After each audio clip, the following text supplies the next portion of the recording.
ಸ್ನೇಹಿತರೆ, ಭಾರತದಲ್ಲಿ ಪ್ರತಿ ವರ್ಷ ಬರೋಬ್ಬರಿ 2380 ಕೋಟಿ ಕೊಳೆಯಾದ ನೋಟುಗಳನ್ನು ಚಲಾವಣೆಯಿಂದ ಹಿಂಪಡೆಯಲಾಗುತ್ತೆ.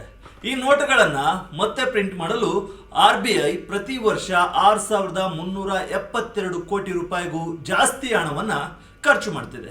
ಹೌದು, ಸಾವಿರಾರು ಕೋಟಿ ರೂಪಾಯಿಗಳ ಈ ನಷ್ಟವನ್ನು ತಡೆಯಲು ಕೊಳೆ, ನೀರು ಮತ್ತು ಅರಿಯುವಿಕೆಯನ್ನು ತಡೆಯಬಲ್ಲ ಹೊಸ ಪ್ಲಾಸ್ಟಿಕ್ ನೋಟುಗಳನ್ನು ಪರಿಚಯಿಸಲು RBI ದೊಡ್ಡ ಸಿದ್ಧತೆಯನ್ನ ನಡೆಸಿದೆ.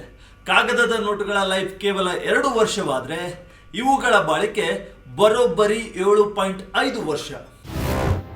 RBIನಿಂದ ಪ್ಲಾಸ್ಟಿಕ್ ನೋಟಿನ ಬಿಗ್ ಪ್ಲಾನ್.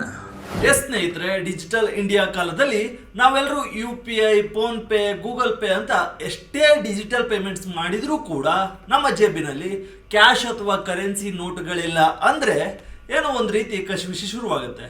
ಈ ಕಶಿವಿಶಿ ಇನ್ಮೇಲೆ ಡಿಫ್ರೆಂಟ್ ಆಗಿರುತ್ತೆ. ಯಾಕಂದ್ರೆ RBI ಕಾಗದದ ನೋಟುಗಳ ಬದಲಿಗೆ ಅಂದರೆ ಪೇಪರ್ ನೋಟುಗಳ ಬದಲಿಗೆ ಹೊಸ ರೀತಿಯ ನೋಟುಗಳನ್ನು ಪರಿಚಯಿಸಲು ಮುಂದಾಗಿದೆ.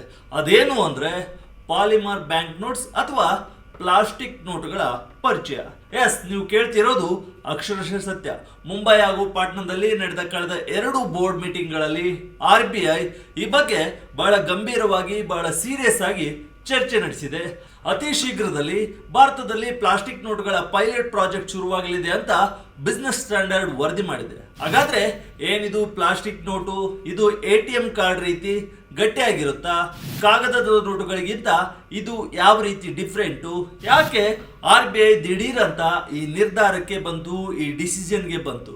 ಬನ್ನಿ, ನಿಮ್ಮ ಮನಸ್ಸಿನಲ್ಲಿರೋ ಪ್ರತಿಯೊಂದು ಪ್ರಶ್ನೆಗೂ ಈ ವಿಡಿಯೋದಲ್ಲಿ ಕಂಪ್ಲೀಟ್ ಡೀಟೇಲ್ಸ್ ಅನ್ನ ಕೊಡ್ತೀನಿ. ಕೊನೆಯವರೆಗೂ ವಿಡಿಯೋವನ್ನ ಸ್ಕಿಪ್ ಮಾಡದೆ ನೋಡಿ. ದೇಶದಲ್ಲಿ ಹೆಚ್ಚುತ್ತಿದೆ ಕ್ಯಾಶ್ಗೆ ಡಿಮ್ಯಾಂಡ್. ಎಷ್ಟೇ ಡಿಜಿಟಲ್ ಯುಗ ಬೆಳೆದರೂ ಭಾರತದಲ್ಲಿ ಕ್ಯಾಶ್ ಬಳಕೆ ಮಾತ್ರ ಕಿಂಚಿತ್ತೂ ಕಡಿಮೆ ಆಗಿಲ್ಲ. ಅದಕ್ಕೆ ಸಪೋರ್ಟ್ ಮಾಡಲು ಒಂದು ಡೇಟಾ ಕೂಡ ಇದೆ.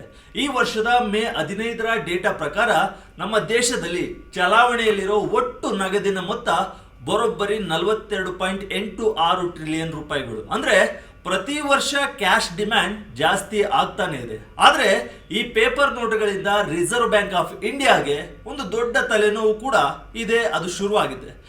ನೀವು ಬಳಸೋ ನೋಟುಗಳು ಬೇಗ ಹರಿದು ಹೋಗ್ತವೆ, ಕೊಳೆ ಆಗ್ತವೆ ಅಥವಾ ನೀರಿನಲ್ಲಿ ನೆನೆದು ಹಾಳಾಗ್ತವೆ. ಹೀಗೆ ಹಾಳಾದ ಕೋಟ್ಯಂತರ ನೋಟುಗಳನ್ನು ವಾಪಸ್ ಪಡೆದು ಹೊಸ ನೋಟುಗಳನ್ನು ಪ್ರಿಂಟ್ ಮಾಡೋದಕ್ಕೆ RBI ಪ್ರತಿ ವರ್ಷ ಸಾವಿರಾರು ಕೋಟಿ ರೂಪಾಯಿಗಳನ್ನು ಖರ್ಚು ಮಾಡ್ತಾ ಇದೆ. ವೀಕ್ಷಕರೇ, ಈ ಪ್ರಿಂಟಿಂಗ್ ಕಾಸ್ಟ್ ಅನ್ನೋದು ಮಿತಿಮೀರಿ ಹೋಗಿದೆ. ಇದಕ್ಕೆ ಬ್ರೇಕ್ ಹಾಕ್ಲೇಬೇಕು ಅಂತ ಡಿಸೈಡ್ ಮಾಡಿರೋ ರಿಸರ್ವ್ ಬ್ಯಾಂಕ್ ಆಫ್ ಇಂಡಿಯಾ ಈಗ ದಶಕದ ಹಿಂದಿನ ಹಳೆ ಪ್ರಪೋಸಲ್ ಒಂದಕ್ಕೆ ಮತ್ತೆ ಜೀವ ತುಂಬಿದೆ. ಆದ್ರಿಂದ ಶತಾಯಗತೆಯ ಪ್ಲಾಸ್ಟಿಕ್ ನೋಟುಗಳನ್ನು ತರಲೇಬೇಕು ಅಂತ RBI ಪ್ರಯತ್ನಿಸ್ತಿದ್ದು ಈ ಎಲ್ಲಾ ರೀತಿಯ ಯೋಚನೆಗಳನ್ನ ಮಾಡ್ತಿದೆ. ಪಾಲಿಮರ್ ಬ್ಯಾಂಕ್ ನೋಟ್ಸ್ ಎಂದರೇನು? RBIನಿಂದ ದಿಢೀರ್ ಈ ನಿರ್ಧಾರ ಏಕೆ? ವೀಕ್ಷಕರೇ, ಪಾಲಿಮರ್ ಬ್ಯಾಂಕ್ ನೋಟ್ಸ್ ಅಂದ್ರೆ ಬೇರೇನೂ ಅಲ್ಲ. ನಾವು ದಿನನಿತ್ಯ ಬಳಸೋ ಕಾಗದದ ಬದಲಾಗಿ ತೆಳುವಾದ ಮತ್ತು ಫ್ಲೆಕ್ಸಿಬಲ್ ಆಗಿರೋ ಪ್ಲಾಸ್ಟಿಕ್ ಸಬ್ಸ್ಟ್ರೇಟ್ ನಿಂದ ಪ್ರಿಂಟ್ ಮಾಡಲಾದ ಕರೆನ್ಸಿ ನೋಟ್ಗಳು. ಪ್ಲಾಸ್ಟಿಕ್ ಅಂತ ಹೆಸರು ಕೇಳಿದ ತಕ್ಷಣ ಇದು ನಮ್ಮ ಡೆಬಿಟ್ ಕಾರ್ಡ್ ಅಥವಾ ಕ್ರೆಡಿಟ್ ಕಾರ್ಡ್ ತರ ಗಟ್ಟಿಯಾಗಿರುತ್ತೆ ಅಂತ ಅನ್ಕೋಬೇಡಿ. ಇದು ಕೂಡ ಕಾಗದದ ನೋಟಿನ ತರಾನೇ ಬಹಳ ಹಗುರವಾಗಿರುತ್ತೆ, ಈಸಿಯಾಗಿ ಮಡಚಬಹುದು ಹಾಗೂ ದಿನನಿತ್ಯದ ಬಳಕೆಗೆ ತುಂಬಾನೇ ಕಂಫರ್ಟ್ ಆಗಿರುತ್ತೆ. ಹಾಗಾದ್ರೆ ಈಗ ಚೆನ್ನಾಗಿರೋ ಕಾಗದದ ನೋಟುಗಳನ್ನ ಬಿಟ್ಟು RBI ಯಾಕೆ ಪ್ಲಾಸ್ಟಿಕ್ ನೋಟುಗಳ ಹಿಂದೆ ಬಿದ್ದಿದೆ ಅಂತ ನೀವು ಕೇಳಬಹುದು. ಇದಕ್ಕೆ ಮೇನ್ ಕಾರಣ ನಾವು ಈಗಾಗಲೇ ಹೇಳಿದಂತೆ ಪ್ರಿಂಟಿಂಗ್ ಕಾಸ್ಟ್ ಮತ್ತು ಸೈಡ್ ನೋಟ್ಸ್ ಅಂದ್ರೆ ಕೊಳೆಯಾದ ನೋಟುಗಳು. ಬಿಸ್ನೆಸ್ ಸ್ಟ್ಯಾಂಡರ್ಡ್ ರಿಪೋರ್ಟ್ ಪ್ರಕಾರ 2025ರ ಹಣಕಾಸು ವರ್ಷದ ಅಂತ್ಯಕ್ಕೆ ಕೇವಲ ಕರೆನ್ಸಿ ನೋಟುಗಳನ್ನು ಪ್ರಿಂಟ್ ಮಾಡೋದಕ್ಕೆ RBI ಬರೋಬ್ಬರಿ 6372.8 ಕೋಟಿ ರೂಪಾಯಿಗಳನ್ನು ಖರ್ಚು ಮಾಡಿದೆ. ಈ ಹಿಂದಿನ ವರ್ಷ ಇದು 5101.4 ಕೋಟಿ ರೂಪಾಯಿ ಆಗಿತ್ತು. ನೋಡಿ, ವರ್ಷದಿಂದ ವರ್ಷಕ್ಕೆ ಡಿಮ್ಯಾಂಡ್ ಹೆಚ್ಚಾದಂತೆ ಪ್ರಿಂಟಿಂಗ್ ಖರ್ಚು ಕೂಡ ಜಾಸ್ತಿ ಆಗ್ತಲೇ ಇದೆ. ಇನ್ನೊಂದು ಕಡೆ ಜನರು ಬಳಸಿದ, ಹರಿದು ಕೊಳೆಯಾಗಿ ಬ್ಯಾಂಕ್ಗೆ ವಾಪಸ್ ಬರುವ ಸೈಡ್ ನೋಟ್ಗಳ ಸಂಖ್ಯೆ ಕೂಡ ಆತಂಕಕಾರಿಯಾಗಿ ಜಾಸ್ತಿ ಆಗಿದೆ. ಕೇವಲ ಫೈನಾನ್ಸಿಯಲ್ ಇಯರ್ 25 ಒಂದೇ ವರ್ಷದಲ್ಲಿ ಬರೋಬ್ಬರಿ 23.8 ಬಿಲಿಯನ್ ಅಂದ್ರೆ 2380 ಕೋಟಿ ಪೀಸ್ ಕೊಳೆಯಾದ ನೋಟುಗಳನ್ನ ಚಲಾವಣೆಯಿಂದ ಹಿಂಪಡೆಯಲಾಗಿದೆ. ಇದರಲ್ಲಿ ಅತಿ ಹೆಚ್ಚು ಪಾಲು 500 ರೂಪಾಯಿ ಮತ್ತು 100 ರೂಪಾಯಿ ನೋಟುಗಳಿದ್ದೇ ಆಗಿದೆ. ಹೀಗೆ ಸಾವಿರಾರು ಕೋಟಿ ಖರ್ಚು ಮಾಡಿ ಪ್ರಿಂಟ್ ಮಾಡೋದು, ಅದು ಹಾಳಾದ ಮೇಲೆ ಮತ್ತೆ ಹೊಸದಾಗಿ ಪ್ರಿಂಟ್ ಮಾಡೋದು, ಈ ಡಬಲ್ ಖರ್ಚನ್ನು ತಪ್ಪಿಸೋದಕ್ಕೆ RBI ಈಗ ಬಾಳಿಕೆ ಬರುವ ಪಾಲಿಮರ್ ನೋಟುಗಳ ಮೊರೆ ಹೋಗ್ತಾ ಇದೆ. 2012ರಲ್ಲೇ ಬಂದಿತ್ತು ಪ್ಲಾಸ್ಟಿಕ್ ನೋಟು.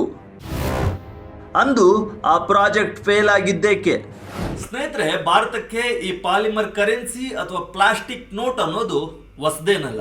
ಇದು ಇವತ್ತಿನ ಐಡಿಯಾ ಕೂಡ ಅಲ್ಲ. 2012ರಲ್ಲಿ ಅಂದಿನ UPA ಸರ್ಕಾರದ ಅವಧಿಯಲ್ಲೇ ಪ್ಲಾಸ್ಟಿಕ್ ನೋಟುಗಳನ್ನು ತರುವ ಪ್ರಯತ್ನ ಜೋರಾಗಿ ನಡೆದಿತ್ತು. ಆಗ ಬರೋಬ್ಬರಿ 1 ಬಿಲಿಯನ್ ಅಂದ್ರೆ 100 ಕೋಟಿ ಪೀಸ್ 10 ರೂಪಾಯಿಯ ಪಾಲಿಮರ್ ನೋಟುಗಳನ್ನು ಪ್ರಾಯೋಗಿಕವಾಗಿ ಪ್ರಾಕ್ಟಿಕಲ್ ಆಗಿ ಚಲಾವಣೆಗೆ ತರಲು ಅಪ್ರೂವಲ್ ಕೂಡ ಸರ್ಕಾರದಿಂದ ಸಿಕ್ಕಿತ್ತು.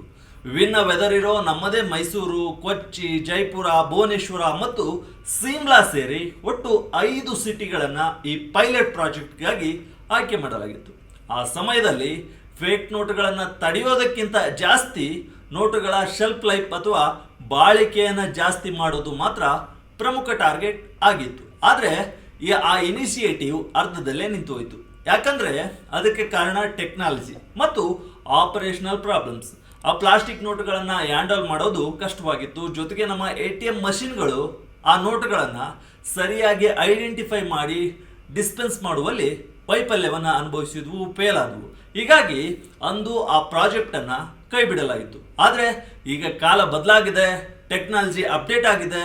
ಪ್ರಸ್ತುತ ನಮ್ಮ ATMಗಳು ಯಾವುದೇ ಅಡೆತಡೆ ಇಲ್ಲದೆ ಪಾಲಿಮರ್ ನೋಟುಗಳನ್ನು ಪ್ರೋಸೆಸ್ ಮಾಡುವಷ್ಟು ಅಡ್ವಾನ್ಸ್ ಆಗಿವೆ.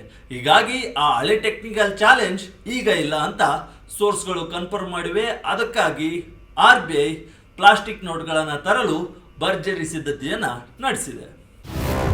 ಕಾಗದದ ನೋಟು ವರ್ಸಸ್ ಪ್ಲಾಸ್ಟಿಕ್ ನೋಟು, ಯಾವುದು ಬೆಸ್ಟ್? ಡ್ಯೂರೇಬಿಲಿಟಿ ಹೇಗಿದೆ? ಈಗ ಅಸಲಿ ವಿಚಾರಕ್ಕೆ ಬರೋಣ. ಕಾಗದದ ನೋಟುಗಳಿಗಿಂತ ಈ ಪ್ಲಾಸ್ಟಿಕ್ ನೋಟುಗಳು ಯಾವ ರೀತಿ ಬೆಸ್ಟ್ ಅಂತ. ಮೊದಲನೇ ಪಾಯಿಂಟ್ ಬರೋದು ಡ್ಯೂರೇಬಿಲಿಟಿ, ಅಂದ್ರೆ ಬಾಳಿಕೆ. ಕಾಗದದ ನೋಟುಗಳು ಅಥವಾ ಪೇಪರ್ ನೋಟುಗಳು ಬೇಗ ಕೊಳೆ ಆಗ್ತವೆ, ನೀರು ಬಿದ್ದರೆ ನೆನಿತವೆ, ಸ್ವಲ್ಪ ಜಾಸ್ತಿ ಆದರೆ ಅರ್ಧ ಹೋಗ್ತವೆ. ಸಾಮಾನ್ಯವಾಗಿ ಒಂದು ಕಾಗದದ ನೋಟಿನ ಲೈಫ್ 1.5 ವರ್ಷದಿಂದ 2.5 ವರ್ಷ ಮಾತ್ರ. ಆದರೆ ಪಾಲಿಮರ್ ನೋಟುಗಳು ಕೊಳೆ, ತೇವಾಂಶ ಮತ್ತು ಅರಿಯುವಿಕೆಯನ್ನು ಈಸಿಯಾಗಿ ತಡೆದುಕೊಳ್ತವೆ. ಇವುಗಳ ಲೈಫ್ ಕನಿಷ್ಠ 7.5 ವರ್ಷಗಳು. ಅಂದರೆ ಕಾಗದದ ನೋಟುಗಳಿಗಿಂತ 2.5ರಿಂದ 5 ಪಟ್ಟು ಹೆಚ್ಚು ಕಾಲ ಇವು ಚಲಾವಣೆಯಲ್ಲಿರ್ತವೆ. ಇನ್ನು ಎರಡನೇ ಪಾಯಿಂಟ್ಗೆ ಬಂದರೆ ಸೆಕ್ಯೂರಿಟಿ ಮತ್ತು ಕೌಂಟರ್ ಫಿಟಿಂಗ್, ಅಂದರೆ ಕೋಟಾ ನೋಟುಗಳ ಹಾವಳಿ. ನಾವೆಲ್ಲರೂ ಫೇಕ್ ನೋಟುಗಳ ಹಾವಳಿಯನ್ನು ನೋಡಿದ್ದೇವೆ. ಕಾಗದದ ನೋಟುಗಳಲ್ಲಿ ವಾಟರ್ ಮಾರ್ಕ್, ಸೆಕ್ಯೂರಿಟಿ ಥ್ರೆಡ್ ಬಿಟ್ಟರೆ ಬೇರೆ ದೊಡ್ಡ ಫೀಚರ್ಸ್ಗಳು ಅಂದರೆ ಸೆಕ್ಯೂರಿಟಿ ಫೀಚರ್ಸ್ಗಳು ಇಲ್ಲ. ಆದರೆ ಪ್ಲಾಸ್ಟಿಕ್ ನೋಟುಗಳಲ್ಲಿ ಟ್ರಾನ್ಸ್ಪರೆಂಟ್ ವಿಂಡೋಗಳು ಇರ್ತವೆ, ಮೈಕ್ರೋ ಆಪ್ಟಿಕ್ ಆಲೋಗ್ರಾಮ್ಗಳು ಇರ್ತವೆ, ಮೆಟಲ್ ಫಿಲ್ಮ್ಗಳು ಮತ್ತು ಸ್ಪೆಷಲೈಸ್ಡ್ ಇಂಕ್ಗಳನ್ನು ಅಲ್ಲಿ ಬಳಸ್ಬೋದು. ಇದರಿಂದ ಕೋಟಾ ನೋಟುಗಳನ್ನು ಪ್ರಿಂಟ್ ಮಾಡೋದು ಗ್ಯಾಂಗ್ಗಳಿಗೆ ಅಸಾಧ್ಯದ ಮಾತು. ಇನ್ನು ಮೂರನೇ ಪಾಯಿಂಟ್ ಕಡೆ ಬರೋದಾದ್ರೆ ಹೈಜೀನ್ ಹಾಗೂ ಎನ್ವಿರಾನ್ಮೆಂಟ್. ಕಾಗದದ ನೋಟುಗಳು ಅಥವಾ ಪೇಪರ್ ನೋಟುಗಳು ಬ್ಯಾಕ್ಟೀರಿಯಾ, ಕೊಳೆಯನ್ನು ಬೇಗ ಅಬ್ಸರ್ವ್ ಮಾಡ್ಕೊಳ್ತವೆ. ಆದರೆ ಪ್ಲಾಸ್ಟಿಕ್ ನೋಟುಗಳು ನಾನ್ ಪೋರಸ್ ಆಗಿರೋದ್ರಿಂದ ಕೊಳೆ ಆಗಲ್ಲ, ಬೇಕಿದ್ರೆ ಸುಲಭವಾಗಿ ಕ್ಲೀನ್ ಕೂಡ ಮಾಡ್ಬೋದು. ಇನ್ನು ಪರಿಸರದ ವಿಚಾರಕ್ಕೆ ಬಂದರೆ ಪ್ಲಾಸ್ಟಿಕ್ ಅನ್ನೋದು ನಾನ್ ಬಯೋಗ್ರೇಡೇಬಲ್ ಹೌದು. ಆದರೆ ಕಾಗದದ ನೋಟುಗಳನ್ನು ಪದೇ ಪದೇ ಪ್ರಿಂಟ್ ಮಾಡೋದ್ರಿಂದ ಹಾಗೂ ಮರಗಿಡಗಳ ನಾಶ, ಎನರ್ಜಿ, ನೀರಿನ ಬಳಕೆಗೆ ಹೋಲಿಸಿದರೆ ಕಂಪೇರ್ ಮಾಡಿದರೆ ಪಾಲಿಮರ್ ನೋಟುಗಳು ಲಾಂಗ್ ಟರ್ಮ್ನಲ್ಲಿ ಪರಿಸರಕ್ಕೆ ಕಡಿಮೆ ಹಾನಿ ಮಾಡ್ತವೆ. ಕೆಟ್ಟು ಹೋದ ಪ್ಲಾಸ್ಟಿಕ್ ನೋಟುಗಳನ್ನು ರೀಸೈಕಲ್ ಮಾಡಿ ಬೇರೆ ಪ್ಲಾಸ್ಟಿಕ್ ವಸ್ತುಗಳನ್ನಾಗಿ ಮಾಡಬಹುದು ಅನ್ನೋದು ಇದರ ಇನ್ನೊಂದು ಪ್ಲಸ್ ಪಾಯಿಂಟ್. ಯಾವೆಲ್ಲ ದೇಶಗಳಲ್ಲಿ ಪ್ಲಾಸ್ಟಿಕ್ ನೋಟುಗಳಿವೆ? ಇಡೀ ಪ್ರಪಂಚದಲ್ಲಿ ಈಗಾಗಲೇ 60ಕ್ಕೂ ಹೆಚ್ಚು ದೇಶಗಳು ಈ ಪಾಲಿಮರ್ ನೋಟುಗಳನ್ನು ಸಕ್ಸಸ್ಫುಲ್ ಆಗಿ ಯೂಸ್ ಮಾಡ್ತಿವೆ. 1988ರಲ್ಲೇ ಆಸ್ಟ್ರೇಲಿಯಾ ಮೊದಲ ಬಾರಿಗೆ $10ನ ಪ್ಲಾಸ್ಟಿಕ್ ನೋಟನ್ನು ತಂದಿತ್ತು. ಆಮೇಲೆ 1996ರಲ್ಲಿ ಸಂಪೂರ್ಣವಾಗಿ ಪ್ಲಾಸ್ಟಿಕ್ ನೋಟಿಗೆ ಆಸ್ಟ್ರೇಲಿಯಾ ಶಿಫ್ಟ್ ಆಯಿತು. ಇದರ ಜೊತೆಗೆ Canada, United Kingdom, New Zealand, Romania, ಸಿಂಗಾಪುರ್ನಂತಹ ದೊಡ್ಡ ದೊಡ್ಡ ದೇಶಗಳು ಈ ನೋಟುಗಳನ್ನು ಬಳಸ್ತಿವೆ. ಭಾರತದಲ್ಲಿ ಪ್ಲಾಸ್ಟಿಕ್ ನೋಟು ಯಾವಾಗ ಬರುತ್ತೆ?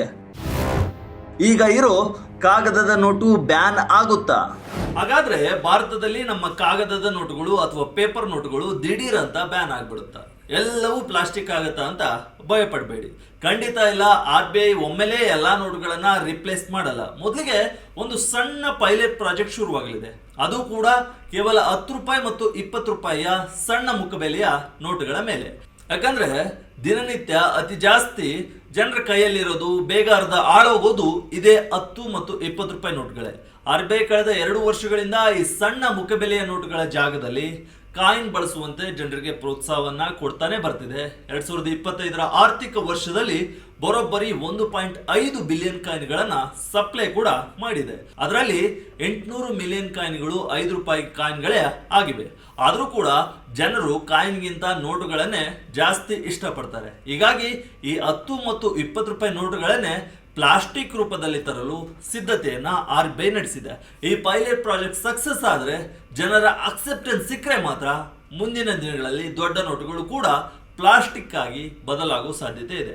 2024ರಲ್ಲೂ ಇದರ ಬಗ್ಗೆ ಸರ್ಕಾರ ಚರ್ಚೆ ನಡೆಸಿತ್ತು. ಆದರೆ ಈಗ ಅದು ಅಧಿಕೃತವಾಗಿ ಅಖಾಡಕ್ಕೆ ಇಳಿಯುವ ಸ್ಟೇಜ್ಗೆ ಬಂದಿದೆ.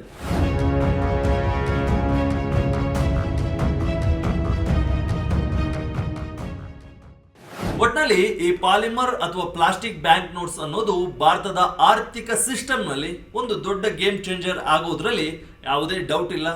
ಆರಂಭದಲ್ಲಿ ಈ ನೋಟುಗಳನ್ನ ಪ್ರಿಂಟ್ ಮಾಡುವ ಅಪ್ರಂಟ್ ಕಾಸ್ಟ್ ಸ್ವಲ್ಪ ಜಾಸ್ತಿ ಅನಿಸಿದ್ರು, ಲಾಂಗ್ ಟರ್ಮ್ ನಲ್ಲಿ ಇವು RBIಗೆ ಸಾವಿರಾರು ಕೋಟಿ ರೂಪಾಯಿಗಳ ಸೇವಿಂಗ್ಸ್ ಅನ್ನ, ಉಳಿತಾಯವನ್ನ ಮಾಡಿಕೊಡ್ಲಿವೆ. ಜೊತೆಗೆ ನಮಗೂ ನಿಮಗೂ ಅರ್ಧ ಕೊಳೆಯಾದ ನೋಟುಗಳನ್ನ ಇಟ್ಕೊಂಡು ಅಂಗಡಿಯವರ ಜೊತೆ ಜಗಳ ಆಡೋ ಕಿರಿಕಿರಿ ತಪ್ಪುತ್ತೆ. ಹಾಗೆ ನೋಡಿದ್ರೆ ಕಾಗದದ ನೋಟುಗಳಿಗಿಂತ ಪ್ಲಾಸ್ಟಿಕ್ ನೋಟುಗಳೇ ಸೇಫ್, ಸೆಕ್ಯೂರ್ ಅಂಡ್ ಡ್ಯೂರಬಲ್ ಆಗಿ ಬಹಳ ಉತ್ತಮವಾಗಿವೆ. ನೋಡೋಣ RBI ಯಾವಾಗ ಈ ಹೊಸ ನೋಟುಗಳನ್ನ ನಿಮ್ಮ ಕೈಗಿಡುತ್ತೆ ಅಂತ. ಈ ಬಗ್ಗೆ ನಿಮ್ಗೇನ್ ಅನ್ಸುತ್ತೆ? ಪ್ಲಾಸ್ಟಿಕ್ ನೋಟ್ ಬೇಕಾ, ಕಾಗದದ ನೋಟ್ ಬೇಕಾ, ಅಥವಾ UPI ಇದೆಯಲ್ಲ ಮತ್ತ್ಯಾಕೆ ಈ ನೋಟುಗಳ ಚಿಂತೆ ಅಂತೀರಾ? ಕಮೆಂಟ್ ಮೂಲಕ ನಿಮ್ಮ ಅಭಿಪ್ರಾಯವನ್ನ ತಿಳಿಸಿ.